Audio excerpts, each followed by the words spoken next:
Buenas noches, amigas, amigos, enemigos y adversarios. Buenas noches, pueblo televidente. Buenas noches, Estefanía. Buenas noches, Gibran. Danger. Hola, Gibran. Es un gusto estar con ustedes, aun si estamos así los tres juntos, porque tuvimos que hacer un alto en el camino por la crisis del coronavirus. Usted lo sabe, lo está viviendo también. Un alto que creo que nos ha hecho no solamente pensar en lo que hemos hecho en este programa, nos ha forzado a grabar algunos programas para guardarnos en nuestra casa. Ahora mismo nos ha forzado a tener sana distancia y eso ha tenido entre todo lo malo algo bueno, que es ver las cosas que hemos hecho bien en el programa. Y una de las cosas que hemos hecho mejor ha sido, nos lo han hecho saber todos los televidentes, ha sido invitar a Danger. Yo siempre digo que Danger es una de las revelaciones intelectuales más potentes del último año. Sin duda, creo que influyes a más gente sobre lo que piensa de los asuntos públicos que muchos que escribimos en periódicos y algunos que sienten que su opinión es muy importante. Entonces, vamos a ver algunas de las piezas que más nos han gustado a nosotros en este tiempo que llevamos de programa y las vamos a comentar. No sé si ustedes quieren agregar algo o nos vamos con el primer rap. No más que, pues, me parece un halago muy extremo, pero que algo que está chido de eso es que ejemplifica que cualquiera puede tener una opinión, desarrollarla y compartirla. Y compartir opiniones entre nosotros enriquece mucho el diálogo. Eso es algo que he aprendido yo mucho del programa, que desde el principio, cuando me invitaste, que primero la palabra fe me asustó un poco a mí, ¿no? Pero entendí, ¿no?, esta idea de poder conversar buscando la verdad y no tener la razón, y creo que ese ha sido como el eje del programa y me ha enriquecido mucho. Y también me ha enriquecido mucho tener que investigar los temas a fondo para luego formarme una opinión sobre ellos, ¿no? ¿Cuánto tiempo le dedicas a investigar un tema más o menos? ¿Una semana? ¿Toda la semana? Sí, toda la semana. Yo lo he pensado. Cuando lo veo, digo, esto es un trabajo de mucho tiempo, porque además no hay espacios vacíos en la información. Como que nunca se le va el detalle. Creo que es las cosas más impresionantes de los raps. Sí, lo difícil no es hacer que cuadren las rimas. No, esa es la parte fácil, sí. La difícil, primero, es la investigación profunda, generar una opinión propia que se va dando conforme vas investigando. Y luego también la parte que dice Steph, en realidad es al revés. O sea, no es como qué paja le agrego para llenar el espacio, sino, qué información es menos importante porque se va a quedar afuera, ¿no?, de esto. De hecho, por eso está bonito lo que vamos a hacer hoy, porque creo que hay muchos temas que no se han tocado en el programa, que hemos tocado en los raps, de los que podemos ahondar un poco más, ¿no? Pero que además dejan ver tu postura personal sobre los temas, que creo que eso también lo hace mucho más íntimo. Claro. Sí, y una postura que no está habitualmente en los medios de comunicación. Yo hablaba hace algunas semanas con Boaventura de Sousa, uno de los intelectuales más relevantes de la izquierda a nivel mundial, y me decía que él observa que la nueva música de protesta es el rap. Y realmente que está volviendo masivos algunos temas que están en algunas pequeñas élites culturales, y entonces aquí vamos con el espíritu de los tiempos. Vale. Si les parece, vamos a ver el primer rap, que va a ser sobre los activistas ambientales asesinados en nuestro país.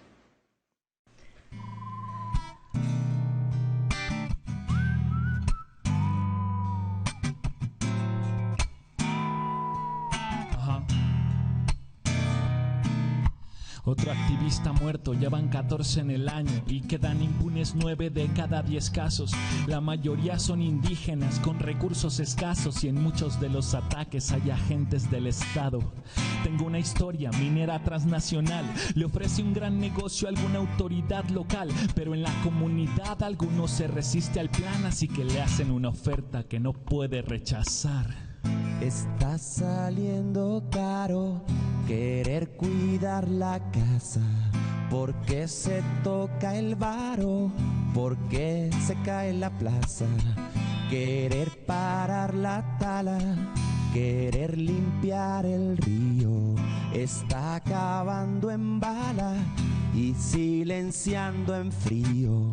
Otra historia, llega un grupo delictivo de narcotraficantes armados a tu cultivo. De ahora en adelante vas a sembrar amapola si no quieres discutir con la boca de la pistola. Sobre una fiscalía es mi siguiente historia, que le fabrica un delito a un activista que le estorba. Y entonces la justicia, que además de ciega es sorda, se usa para reprimir mientras el derecho se encorva. La gente más sensible se vuelve combativa, se vuelve imprescindible, hay que mantenerla viva. El fondo del problema es lo voraz acaso, intrínseco al sistema que traga todo al paso. Última historia, esta es de una sociedad a la que no le importa lo que acabo de contar, porque vive en la ciudad, porque no tiene conciencia de que el tiro de gracia viene de la indiferencia.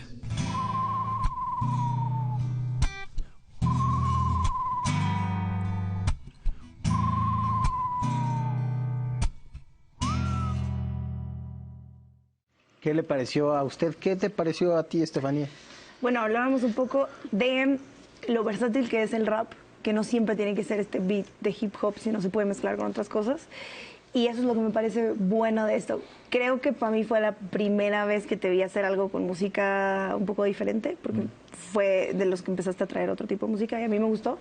Pero también del activismo que es el rap y la manera en la que se puede ser activista de esa forma, sobre todo por el tema en el que se habla. Pero a mí me recordó un poco a Portavoz, que hace este tipo de raps, y luego Oana Tiux, que también es muy buena. Eso creo que para mí fue la primera vez que vi hacer un rap, el que no te había conocido todavía, ¿no? Y fíjate que los chilenos, que ellos dos son chilenos, son muy activos, ¿no? en la participación social del hip hop. A mí lo que me queda así mucho, o sea, que me parece más trascendental del tema es que es como si fuera una cajita que se repite en todos lados, o sea, la misma fórmula. Campesinos, indígenas, la mayoría, luchando por el territorio de una sociedad que es indiferente a ellos. Eso es lo que me parece así, ¿no?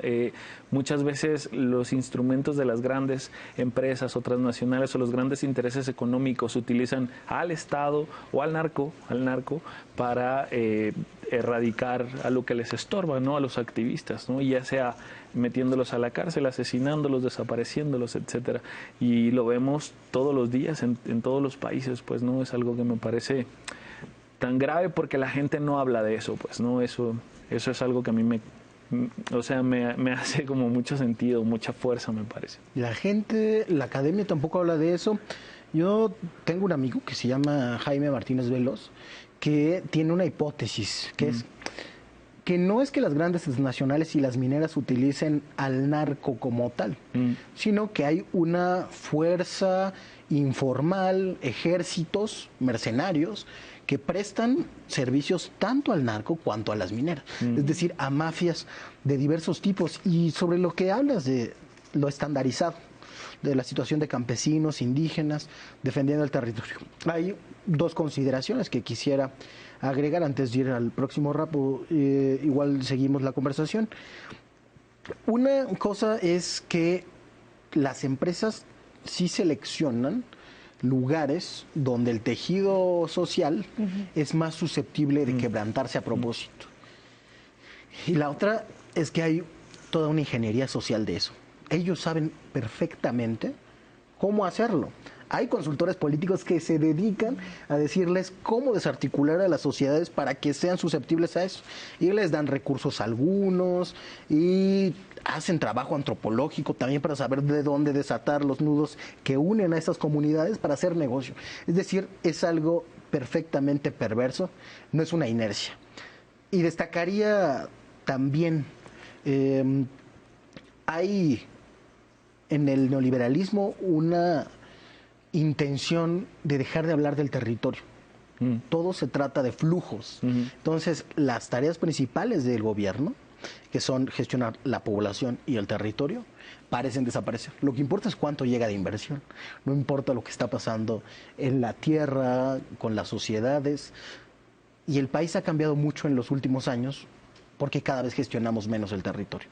Digo, el gobierno actual ha hecho un esfuerzo de volver a territorio, pero eso sigue siendo una intención. No hay capacidades estatales, creo, para hacerlo. A mí lo que que me parece tan alarmante es que pareciera una película, porque la primera vez que yo lo vi claramente fue en una película, ¿no? Llega una empresa que quiere poner algo, una termoeléctrica, hidroeléctrica, una empresa de algo, se apropia del recurso natural, el territorio es defendido por la gente y toda la película que no sabemos de memoria. Pero luego, cuando empecé a lo mejor por el rap, que empecé a viajar pueblos, más lugares en el país y otros países, y empecé a ver que esas historias no son películas, que pasan todos los días, ¿no? Tal vez porque yo crecí en una ciudad, pues no tenía ese contacto, pues, pero la gente en las comunidades lo tiene todo el tiempo, es una lucha constante, ¿no? Y eso es algo que la gente de la ciudad, a lo mejor, por eso lo digo en la canción, la indiferencia de la gente de la ciudad que no lo entiende, porque te lo venden como progreso también, eso es algo súper importante, ¿no? Pero no ves que alrededor de todo este proceso siempre se crea miseria para la comunidad. No siempre, pero la mayoría de las veces, ¿no? Van, compran presidentes municipales, comisariados ejidales, gobernadores. Sí. Pero bueno, nos podríamos seguir todo el tiempo. En este vamos al siguiente, por favor. Colegio Cervantes, Torreón, Coahuila. Un niño de 11 años, 2 armas en la mochila. Mata a su maestra, la gente despavorida. Hiere a algunos estudiantes, luego se quita la vida. ¿Qué nos ha pasado? En conferencia sorprende el gobernador del estado que ha culpado de los hechos a un videojuego. En serio parecía un abuelo, todo es culpa del Nintendo. Nadie le ha hablado de la vida hecha pedazos que viven algunos niños en medio de este fracaso. Abandonados por sociedad y estado, es más fácil que consigan 2 armas que un abrazo. Lo vemos a diario en el barrio, niños solitarios con abuso rutinario. Nadie hará nada, tendrán sellados los labios hasta que la víctima se vuelva victimario. Tantas armas en las calles de fácil acceso, pero claro, deben ser los videojuegos. Tantos padres asesinados o presos, pero claro, deben ser los videojuegos. Tanto niño abandonado en este infierno, pero claro, deben ser los videojuegos. Tanto narcoestado, tanto narcogobierno, pero claro, como si fueran necesarios para ver violencia. Si les basta con asomarse allá afuera, o la narconovela, o las noticias de la abuela, o el colgado de aquel puente que vieron yendo a la escuela. ¿De qué les sirve saber sumar y restar si nadie les ha enseñado qué hacer con su soledad? ¿Qué fórmula resuelve su problema emocional? ¿Cuál de todos esos 10 les da la felicidad? Y si hablamos de las armas, del gran negocio del que se trata cruzarlas, tenerla en casa debería ser una alarma, porque si no tengo el arma, menos las ganas de usarla. De la operación mochila no soy fan, no me gusta intercambiar seguridad por libertad. Yo no quiero policías en mi clase, el que construye un fuerte también fabrica una cárcel. Tanta narcoserie, tanta narconovela, pero claro, deben ser los videojuegos. Tanto narcomenudeo afuera de la escuela, pero claro, deben ser los videojuegos. Tanta normalización de la violencia, pero claro, deben ser los videojuegos. Se me ocurrió una idea para arreglar el país entero: erradicar los videojuegos. Estefanía, parecería que vamos siempre de una crisis a otra y cada vez hay una psicosis diferente. Estamos, desde luego, con la emergencia tremenda del coronavirus y todas estas cosas que han pasado en el año parecen ya súper lejanas, ¿no? Se nos olvidaron. Sí, ya se nos olvidó con el coronavirus casi todo, ¿no? Empezando por el tema de la violencia y el tema de los feminicidios. Pero a mí este rap me gustó. Yo se lo mandé a mi mamá porque justo a mí me tocó crecer del otro de la frontera, ¿no? Entonces a mí me tocó ir a la escuela en Estados Unidos, donde la psicosis es que haya una balacera y que siempre tienes de fondo que puede haber llegar alguien con un arma, que de pronto hay revisiones de policías. Y mi mamá me decía, claro, parece que nos está pasando, que está pasando en México lo que pasa de este lado. Es que el acceso a las armas se volvió igual de fácil. Ese es justo el problema, que mientras hay más armas en México, que ya está documentado, que ha aumentado casi 60% el flujo de armas en México, hay más acceso y van a pasar estas cosas, no es un tema cultural. Entonces mucha gente hacía esta lectura, por lo menos en la frontera, Danger y yo somos de Tijuana los dos, y era como, ay, es que la cultura gringa ya llegó a México, y entonces lo que está pasando es que están balaceando a los niños en la escuela, y entonces el bullying, y siempre como que era regresarse a eso, ¿no? Cuando hemos tenido eso ha pasado en estados fronterizos. Claro, la mayoría del tiempo. Y yo creo que justo de este tema me gustó la lectura tan fácil que se hace, que es culpar de videojuegos y de tener un entorno violento y de todas estas cosas, sino tanto el acceso que hay a este tipo de armas, ¿no? Sí, el que dijo lo de los videojuegos fue Riquelme, el gobernador de Coahuila, que por alguna razón ha aumentado su popularidad en los últimos tiempos. Yo no entiendo por qué. Hay la tentación de muchos gobernantes de culpar a elementos culturales como si fueran ellos mismos responsables, detonadores de todo lo que va sucediendo. Pero usualmente hay un trasfondo social mucho más complejo. Si me lo permiten, volveremos a discutir de eso después de un corte.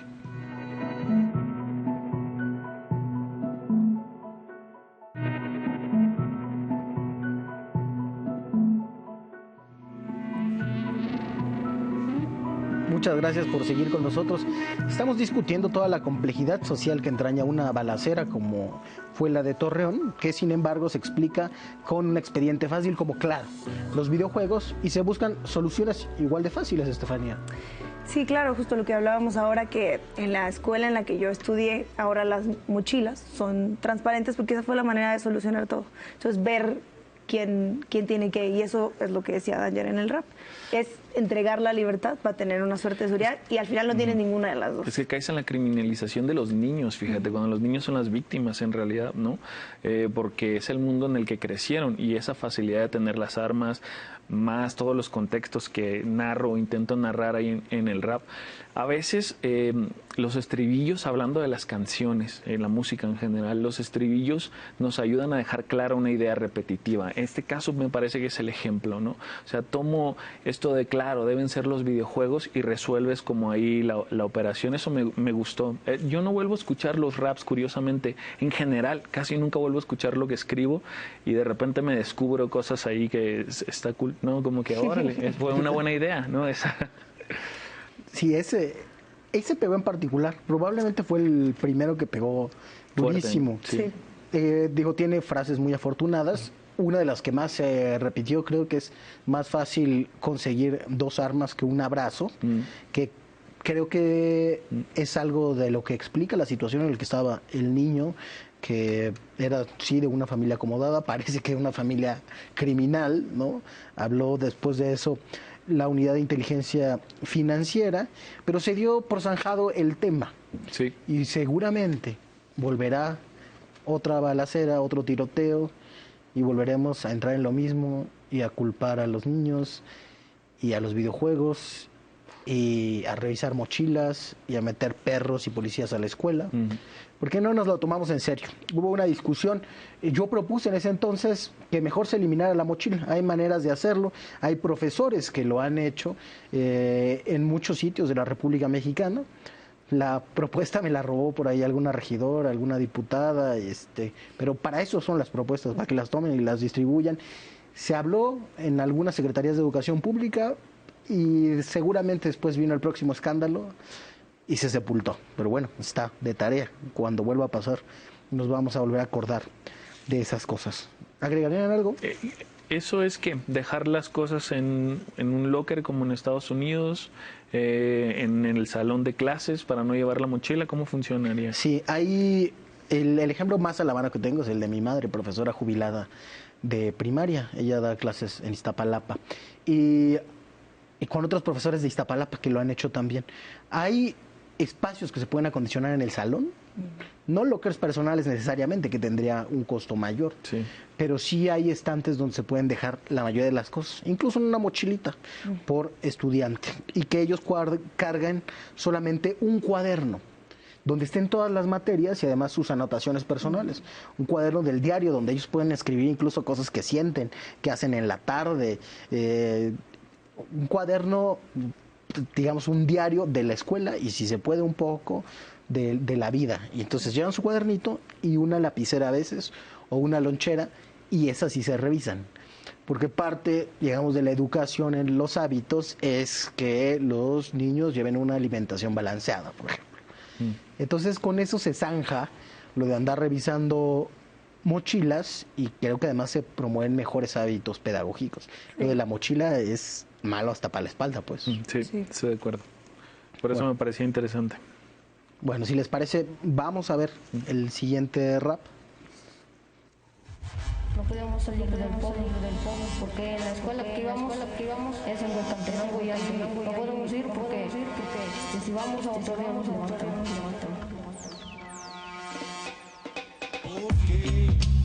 Hay niños armados porque están siendo entrenados porque tuvieron que encargarse de su propia seguridad. Vamos, dime por qué. Hay niños armados porque están siendo entrenados porque si nuestro país no está en guerra, o si lo está. Hace poco nos conmocionó un video de unos niños armados allá en Chilapa, Guerrero, que estaban entrenando para defender a su pueblo del asedio de los narcos y la ausencia del gobierno. Muchos criticaron a los padres por no respetar los derechos de los infantes. ¿Qué pasa con las garantías individuales? ¿Las garantías qué? Respondieron los rurales. Derecho a la educación, pues aquí solo hubo primaria, pero ya se acabó. Ya no vienen los maestros, la mafia los espantó y los niños no van pa' afuera, el último ya no volvió. Derecho a la salud, ¿qué le digo? Tenemos hierbas y un sobador es vecino. Hospital no, por aquí no hemos ido desde que el narco puso su retén en el camino. Porque hay niños armados, porque están siendo entrenados, porque tuvieron que encargarse de su propia seguridad. Vamos, dime por qué. Hay niños armados, porque están siendo entrenados, porque si nuestro país no está en guerra, o si lo está. Y tú les vas a hablar de garantías, de su derecho a un techo y 3 comidas. Vamos, si han optado por esta salida es porque el Estado no les ha garantizado ni la vida. ¿Cómo pasamos de que un infante ría a que forme parte de la infantería? Ya no juegan con sus soldados de plomo, ¿cómo? Si ahora es soldado y está jugando con plomo, ¿cómo? La muerte ya es normal en esta zona. 60 huérfanos, madres solas, porque a los niños les tocaron las pistolas. Su único error fue crecer donde crece la amapola. Y si hacerte cargo del legado de este niño indígena que ha sido abandonado era un rompecabezas a resolver del Estado, pues los felicito, ya lo tienen armado. Porque hay niños armados, porque están siendo entrenados, porque tuvieron que encargarse de su propia seguridad. Vamos, dime por qué. No podíamos salir del pueblo, porque en la escuela que íbamos es en Huecantenango y ahí no podemos ir porque si vamos a otro día nos levantan. Niños armados. Hay 2 juegos de palabra que me parecen poderosísimos. ¿El soldado de plomo? Uno, sí, ese. Ya no juegan con soldados de plomo, son soldados, juegan con plomo. Y la infantería, que un infante ría. A ti, algo más. Ese y el de rompecabezas, al final, Eso que está ya bueno. lo tienes armado, entonces hace juego con los niños armados también. Brutal. Uno, digo, ahora que lo veo, me parece de los que tienen mayor complejidad. Sí. Sí. ¿Lo ves igual? Yo creo que ha ido evolucionando, o sea, he ido entendiendo, al principio era como ir rimando cosas, sobre ir más contando las noticias, todas estas opiniones, si la gente que nos ve no le queda claro, están basadas en una noticia la noticia más sonada de esa semana, ¿no?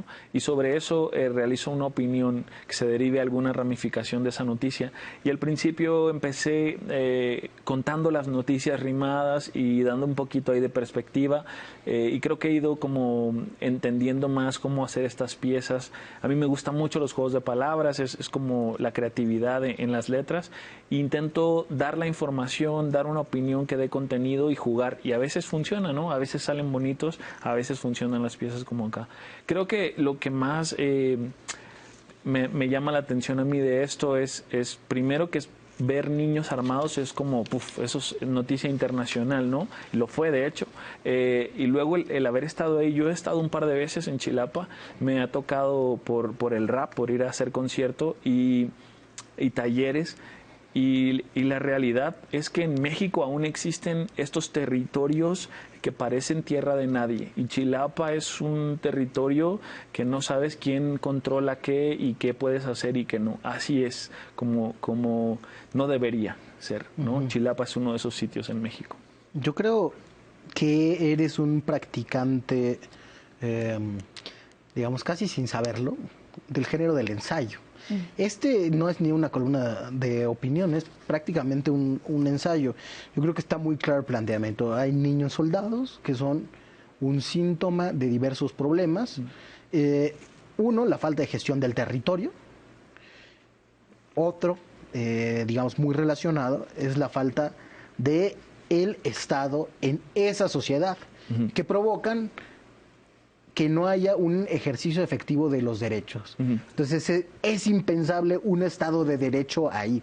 Y es algo que pasa en muchos territorios del país. Hay varios órdenes que están superpuestos. Sí. A veces es más importante que lo que diga el presidente municipal o el comisario de ejidal, lo que diga el jefe de plaza, o lo que diga el titular de la minera, o una empresa de seguridad. Estefania, ¿alguna cosa sobre o vamos al siguiente? Yo solo quería decir súper rápido que justo en este rap dejas ver que conoces el lugar. A mí me lo pareció.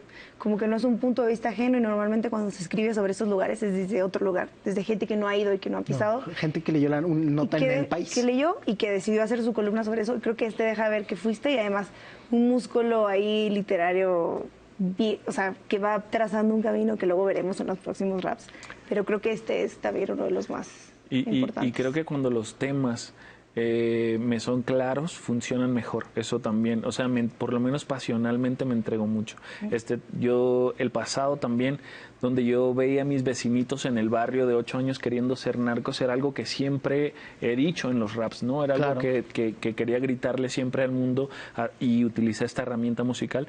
Entonces, siempre que hay temas que fluyen ahí, me funcionan bien, ¿no? Para decir lo que quiero decir. Sí, es que la opinión publicada suele ser fifí. Entonces, cuando, por ejemplo... ¿Por qué es eso? ¿Por la educación?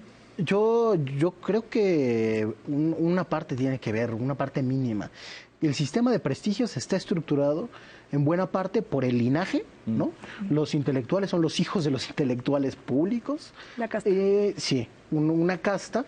Y valen más, por ejemplo, doctorados en Estados Unidos, que cuestan mucho dinero.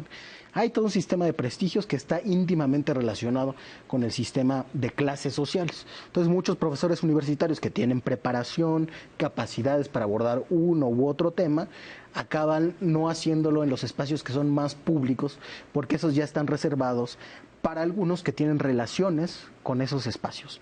Entonces, yo creo que eso tiene una consecuencia, que es que se tiende a fetichizar muchísimo el discurso de lo que debería ser. Y se habla de Estado de Derecho como si fuera una aspiración universal y realista en Chilapa, donde no hay ni Estado ni hay derecho. Hay diferentes fuerzas sociales que estructuran órdenes que son diferentes en las diferentes regiones. Y eso pues lo podías ver tú en tu colonia en Tijuana, lo podías ver tú en Estados Unidos, y se asume que es parte de la sociedad, que lo tenemos que discutir, que hay una motivación que por muchos niños se ve incluso como válida, pero pero que habitualmente no está en la discusión pública. Entonces nos perdemos de esa parte y se hace escándalo si el presidente saluda a la mamá del Chapo como si esa señora no fuera una viejita mexicana que está en la sociedad mexicana, como si tuviera que hacerse un cerco, porque no estamos dispuestos a ver de qué está hecha nuestra sociedad. Eso hemos querido hacer aquí en De Buena Fe. Si les parece, vamos a ver una siguiente pieza.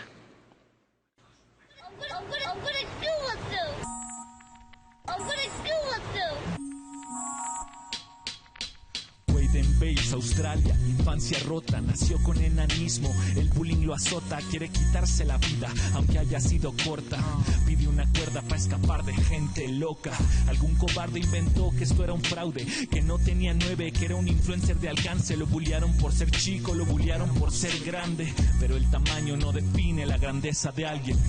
El que lo inventó, el que le da like, es capaz de ver a un niño al que acaban de bullear y no sentir empatía porque se quiere suicidar. No se me ocurre peor discapacidad. Luego llamas a los padres y ¿qué pasa? No lo creo, mi hijo no es una amenaza si no le pego, pero tampoco lo abraza. Sus hijos son ventanas, puedo asomarme a su casa. ¿Por qué te ataca el bully? Porque tiene miedo. Porque el resto se burla porque tienen miedo de no ser aceptados, de no formar parte, de que ellos los buleen, todos tienen miedo. Porque el bully te ataca porque tienen miedo. Porque el resto se burla porque tienen miedo de no ser aceptados, de no formar parte, de que ellos los buleen, todos tienen miedo. El miedo no es respeto, intimidar no te hace líder, abusar del más débil no te hace fuerte, no lo olvides. Hay puños más grandes donde mires y un día serás medido con la vara con que mides. Hay que aprender a reconocerlo. Le va mal en la escuela, el ánimo en el suelo, las matemáticas no entran cuando tienes miedo, por eso bajan de notas, van del violín al cello. Somos naturalmente violentos, pero somos capaces de inhibir estos reflejos. El bullying es un tema complejo, requiere más reflexiones que una casa de espejos. A los niños no los culpo, culpo a sus entornos, ellos solo son productos. Niñita, indio, marica, ¿te suenan los insultos? Claro que sí, lo aprendieron de los adultos. ¿Por qué te ataca el bully? Porque tiene miedo. Porque el resto se burla porque tienen miedo de no ser aceptados, de no formar parte, de que ellos los buleen, todos tienen miedo. ¿Por qué te ataca el bully? Porque tiene miedo. Porque el resto se burla porque tienen miedo de no ser aceptados, de no formar parte, de que ellos los buleen, todos tienen miedo. Estefanía, ¿qué le ibas a preguntar a Danger? Si a Danger lo habían buleado alguna vez. Yo pienso que no, porque es grandote. Estás grandote y porque es Tijuana y porque eres güero y es muy difícil imaginarte en un entorno en el que Fíjate que algo bullying que descubrí profundizando en el tema del bullying, que a veces ya tengo la noticia, pero me es tan interesante el tema, o descubro cosas que me sigo informando, ¿no? Y pensando en soluciones también, ¿no? Es algo que intento siempre tener como, ok, protesta, pero ¿y la propuesta qué onda, no? Es un tema complejísimo, pero algo que descubrí son las dinámicas masculinas de violencia. O sea, claro que sí, me intentaron hacer bullying, ¿no? Mi papá me dijo, pégale a uno y se va a acabar el bullying, ¿no? Porque buscan al más débil del eslabón. Y luego tú, o sea, yo me vi haciendo bullying, pues, riéndome del bullying de los demás, metiéndome a hacer bullying para no ser yo el que le hacían el bullying, que es lo que cuento ahí. Todo es una estructura de miedo en el que si alguien nos dijera, a ver, no tengan miedo, nadie le va a hacer daño a nadie, ¿no? Si lo entendiéramos, si lo interiorizáramos, podríamos cambiar esas dinámicas de alguna forma, ¿no? Pero es dificilísimo porque son dinámicas como si fuera un zoológico, porque luego cuando sales afuera de la escuela y cuando eres un adulto, ¿qué crees? Siguen existiendo esas dinámicas de violencia, pues, ¿no? Entonces es tremendamente difícil. Bajo el anonimato en las redes sociales, además, que lo hace claro. mucho más fácil. ¿Puedo hacer una pregunta? Todas Yo te iba a las preguntar, que quieras. ¿por qué no tenemos todavía una palabra latina para el bullying y seguimos usando un anglicismo que define algo? Pues sí, no, es acoso. Pero igual no es lo que el bullying significa, ¿no? Entonces, ¿qué es el bullying? No sé, yo creo que tiene una connotación escolar. Pues sí, es acoso escolar. Nada más que nos gusta hablar gringadas también. ¿A ti te hicieron bullying? Sí, yo creo que sí. Creo que el bullying en las mujeres se manifiesta mucho como acoso, y acoso sexual también, y objetivización del cuerpo, y como que el bullying es mucho más complejo y si lo entiendes siendo mujer desde un punto en el que solo te dicen nombrecillos, te quedas en la superficie y no en lo profundo que es, ¿no? Lo que te dicen los hombres, pero las mujeres también te hicieron bullying, ¿o no? Sí, también. Sobre todo porque es lo que dice Danger. Nosotras muchas veces queremos masculinizar nuestras actitudes para salir a flote y para no ser víctimas. Y entonces volvemos a hacer actitudes muy masculinas como los hombres lo hacen. Y así hacemos bullying con las propias mujeres, ¿no? Un sistema de violencias que estructura la normalidad. Vamos a un corte y regresamos.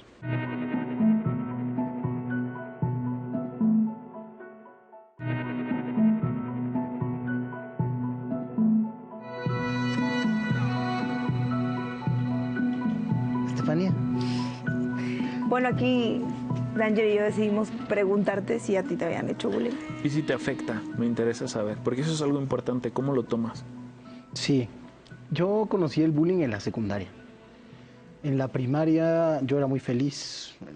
Pues mi primaria la hice en Iztapalapa y una parte de la secundaria también.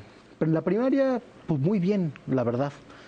En la secundaria fue el problema, porque me fui a una secundaria, mis papás son educadores, e investigaron cuál era la mejor secundaria que quedaba cerca de la casa. Y era una en la Campestre Churubusco, la 145. Pero entonces fue sacarme del entorno iztapalapense a un entorno, igual en una escuela pública, pero clase mediero y aspiracional. Entonces yo en la secundaria me di cuenta de que era prieto y de que era indio, ¿no? Y yo tenía el antecedente de mi hermana. A mi hermana la habían molestado por otras cosas en la secundaria.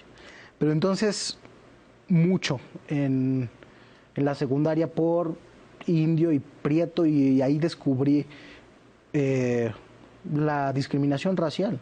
Incluso de los maestros, que tú ves el cambio de la mirada, cómo te toman menos en serio que a otros, y un montón de cosas. Fue para mí una revelación ese toparme con esa clase media, y sí me afectó mucho. Bueno, no como para dejar de ir a la escuela, que me dieran ganas de dejar de ir a la escuela, pero sí lo viví como una cosa profundamente injusta. Ahí me di cuenta de eso, y en otra experiencia que fue, yo estaba en una academia de danza y nos llevaron alguna vez para actuar en una escenificación del movimiento de independencia en México. Y pues yo quería ser Hidalgo o algo así, ¿no? Y no, pues tú no puedes, porque ¿cómo te ves? Tiene que ser un niño blanco. Y entonces te cae de peso ahí la historia, ¿no? O sea, pues la sí, pero sí, de la historia. Claro. Entonces, como que ahí hice callo. Y ya en la prepa un poco si pasaba o no. También digamos que tuve un nivel de agresividad que me protegió de eso. O sea, sí había un momento en el que dices para y paran, ¿no? Pero para eso tienes que asumir una actitud fuerte también, porque si no, se sigue. Pero todo sigue mundo. siendo la violencia la forma de detenerlo, pues eso es lo que me llama tanto la atención. Sí. Y ahora pues en lo de las redes sociales, pues claro que no me afecta. Me hacen trending topic cada mes. Y muchos memes. Me hacen muchos memes. A ti también. También. A Danger todavía no lo atacan tanto. Ahí voy para allá, se me hace. Lo quieren mucho. Yo digo que ya voy para allá, ¿no? Sí, por juntarte con nosotros. Sí. Ni modo. Algún costo había que pagar. Bueno, ¿tienen algo que agregar o nos vamos al siguiente? Es un tema muy complejo. Vamos al siguiente. Muy bien, vámonos al siguiente. Dejad que los niños se acerquen a mí.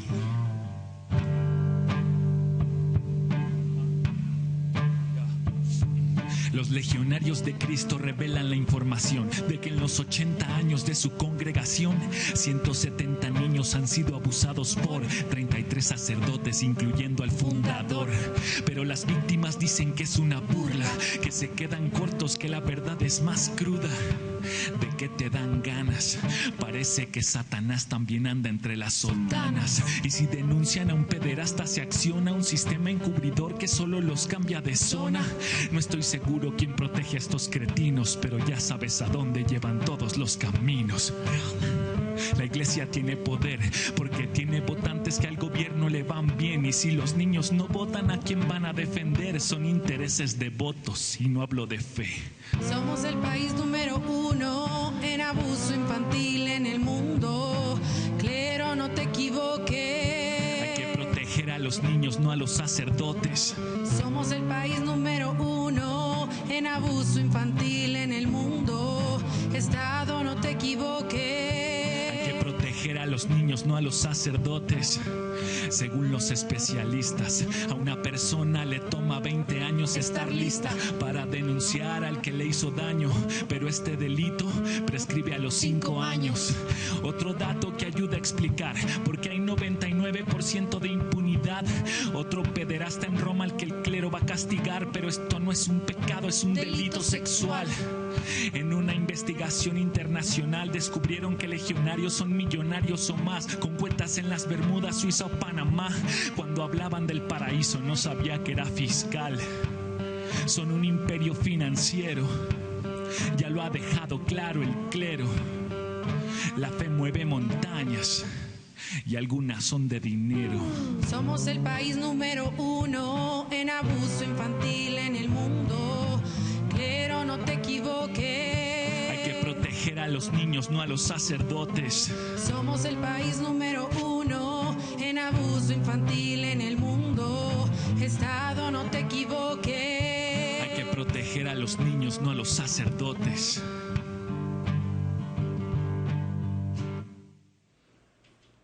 Siempre es un tema muy complicado de tratar, el del abuso infantil, y particularmente en la Iglesia católica, un tema por demás delicado que tiene desde componentes geopolíticos que ya mencionabas, que son el brazo financiero del Vaticano, y otros que a la misma gente le tocan, ¿no?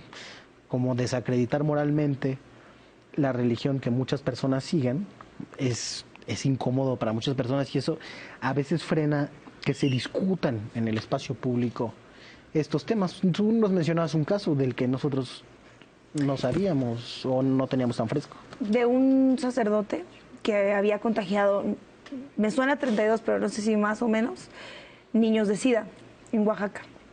Y la respuesta principal de la comunidad es que las mamás dejan a sus hijos solos mucho tiempo. Sí. Esa fue la primera respuesta. Y la segunda, yo esto lo hablé con una amiga que estaba metida en este proceso de defensa de las víctimas, y ella me decía, es que es muy complicado, y hacía la comparación no solo del abuso sexual infantil, sino de las mujeres también, ¿no? Y decía ella, es muy complicado confesarle a tus padres que la persona con la que se confiesan y que va a comer a su casa está abusando de ellos al mismo tiempo. De pronto es quién va a tener más credibilidad en ese momento, ¿no? En ese espacio, que creo que es lo más complicado. Esta persona que es en la que confían tus papás ciegamente y plenamente, y tú tienes que llegar a romper como este tema de, oye, fíjate que esta persona con la que te confiesas todos los domingos me está haciendo esto, ¿no?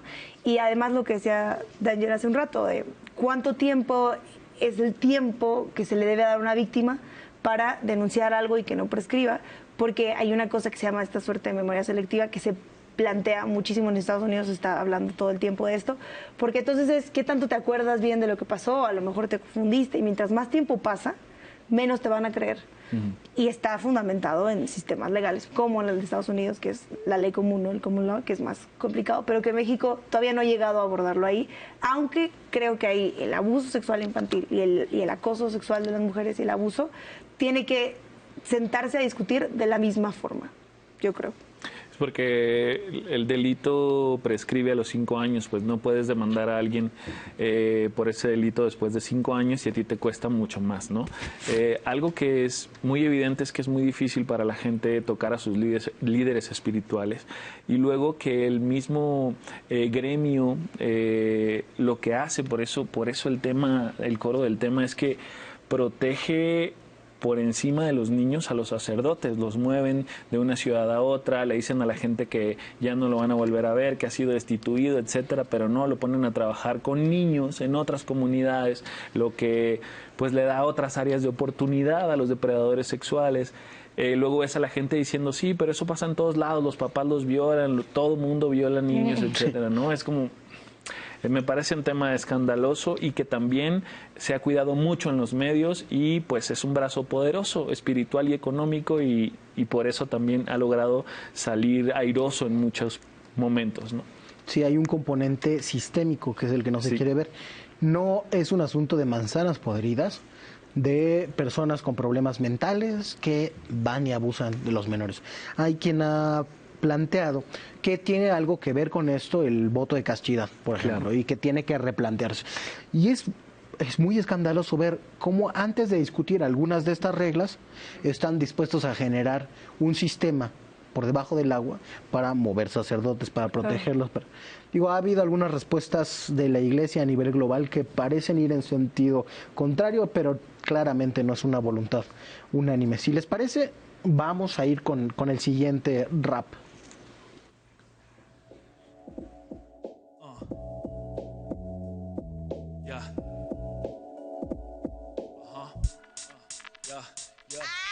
Hoy la convocatoria a nivel nacional invito a las mujeres a guardarse y parar, no salir, no consumir, no hacer actividad para que reflexionemos lo que es no tenerlas más. Parece que se han perdido, no hay mujeres en la calle, han desaparecido, nadie las ha visto ni oído, y ese silencio es la mejor forma de hacer ruido. No se les ven las huellas, que las los que las atropellan. La parte buena es que es un simulacro, bueno, menos para 10 de ellas. Que quien las financia, alguien dijo que están de huevonas, que allí no hay compromiso, que hay otras formas. Te corrijo, están pidiendo justicia, no tu permiso. Y el futuro es feminista, porque son ellas las que siembran las semillas. Luchan mientras los hombres miran, ya quisiéramos pelear como niñas. Y el futuro es feminista, porque son ellas las que siembran las semillas. Luchan mientras los hombres miran, ya quisiéramos pelear como niñas. El feminismo es un fracaso, esto es de buenos contra malos, dice algún payaso. Pero el problema no está en los malos, está en los buenos que están cruzados de brazos. Desde la secundaria está la pista de cómo las niñas son las que marcan el paso. Ellas corriendo a los directores machistas, sus compañeros siguen jugando a los tazos. Y el gobierno que se esconde parece hijo obediente porque no responde, pero que lo tenga muy presente. El futuro es feminista, con o sin el presidente. Usted es hombre y ha reflexionado, quiere saber cómo apoyar desde su lado. Ubique al macho que lleva interiorizado, mátelo y quítele un soldado al patriarcado. Y el futuro es feminista, porque son ellas las que siembran las semillas. Luchan mientras los hombres miran, ya quisiéramos pelear como niñas. Y el futuro es feminista, porque son ellas las que siembran las semillas. Luchan mientras los hombres miran, sería un honor pelear como niñas. Déjenme contarle que hasta el momento el programa más visto en De Buena Fe, que tuvo varios cientos de miles en la audiencia, fue el día que pararon las mujeres porque hicimos la tarea que nos encomendaron, que era reflexionar sobre nuestras propias conductas machistas. Ese día no viniste, Estefanía. Todo Por eso me parece desafortunado que haya sido el más visto. No, hicimos lo que nos estaban mandando a hacer, pero hasta la iluminación se nos cayó. Fue un desastre perfecto en ese sentido. Sí. Tú paraste, Estefanía, eres una activista del movimiento. ¿A ti qué te pareció? ¿Qué? ¿Nos viste ese día? Sí, lo vi y creo que hubo mucho rating porque los vimos todas. La verdad es que creo que fue un momento en el que dijimos, bueno, vamos a ver qué está pasando. Yo hablaba con algunas compañeras y hubo algunos programas que estaban haciendo este ejercicio, pero de una manera mucho más superficial. Y yo, no es porque colaboré en este espacio, pero me pareció muy pertinente lo que se habló, ¿no? Un poco cuestionándose desde espacios personales, que no es fácil tampoco. No voy a decir como que pobrecitos, pero también es complicado porque también implica hacer una introspección en televisión, que es mucho más complejo, ¿no? No es tan fácil. Y en los grupos de WhatsApp, ¿no le tiraron a Danger las chavas por ser un hombre hablando de feminismo? Sí, yo creo que sí pasó, pero también hay un tema con el rap y creo que ahí ayudó mucho un comentario que hizo una rapera que a mí me gusta mucho, que se llama Rebeca Lane, que es de Guatemala, y que decía, el problema no es que solo que hablen los hombres, sino que las mujeres solo hablamos de esto. Tienen que empezar a hablar ellos de este tema. Y creo que eso fue muchas mujeres dijeron, bueno, creo que lo que queremos es que cada vez hablen más de esto y que no se haga solamente al calor del 9, sino que se haga todo el tiempo. Justo es un tema muy, muy complicado porque creo que lo que queríamos visibilizar con ese tema de que se haya caído la luz y que en otros espacios hayan fallado es que cuando una mujer desaparece, y esto es un tono que se le dio en otros países fue, claro, paramos porque siempre hacemos todo el tiempo y vean lo que pasa cuando faltamos nosotras. En México, con el número de feminicidios que son 10 al día, o 11, estamos hablando de que cuando a una mujer la matan, no deja su escritorio listo para regresar al día siguiente después de haber parado y mira todo lo que yo hago y no lo valoras, no. Una mujer desaparece y se paraliza la familia y se paraliza el resto y se paraliza el trabajo y ese lugar vacío que ves porque puede que nunca regrese, ¿no? Creo que eso es la importancia de no haber salido ese día. Es complicado porque muchas mujeres se hicieron para activo y implicaba un poco lo que tú hablabas en el rap al final, ¿no? La postura del presidente y lo que había pasado desde el gobierno. Sí creo que fue una gran irresponsabilidad de muchas compañeras llamar a que salieran las mujeres, porque parte de este mensaje no era solo quédate en tu casa y quedarse en su casa es un privilegio burgués, sino ¿cuál es la fuerza del movimiento feminista para paralizar el país? Porque no solo es pedirte quédate en tu casa, y si en el futuro te piden que hagas otra cosa, ¿qué va a pasar? Porque si el mismo número de mujeres pararon, el mismo número de mujeres pueden hacer otra cosa, ¿no? Pueden movilizarse, por ejemplo. Exactamente. ¿Y el futuro es feminista con o sin el presidente? Sí, definitivamente. Creo que el presidente tiene que entenderlo, pero creo que él no tiene que entender que el futuro es feminista, que el presente es feminista. Y que esto llegó para quedarse y que esto ya no va a cambiar. Entonces, con o sin el presidente y en el futuro con cualquier otro presidente o presidenta que tengamos, ¿no? Ranger. Sí, hay muchas reflexiones, también es un tema muy, muy fuerte.